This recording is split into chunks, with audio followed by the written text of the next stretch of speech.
Tầm mỏi đấy. Ừ. Dễ không ạ? Tả cái gì thế? Cái cho cây thế.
Cái đòn chế rồi này, đòn chế đi, đòn chế đi khó lại con.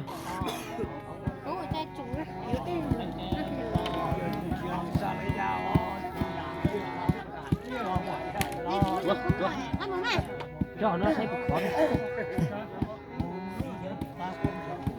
Chị sẽ để nó vào hồng trà nữa.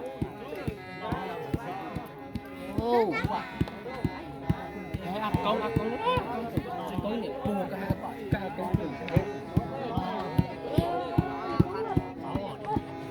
Tàu cũng đi nữa. Đây cho nó hả? Đây thì muốn chế rồi không?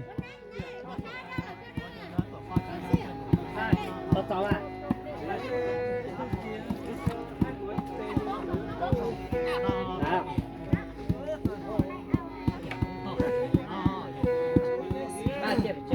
Tôi tả mẹ, khuyên mẹ.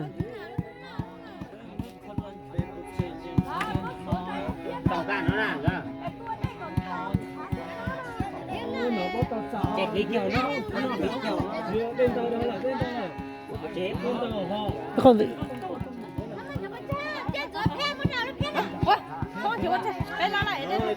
Thôi cho tôi. Mẹ, kia đi qua đi tôi có đi có tông. Ao khó đây họ. Ao khó đi chúng mình đây.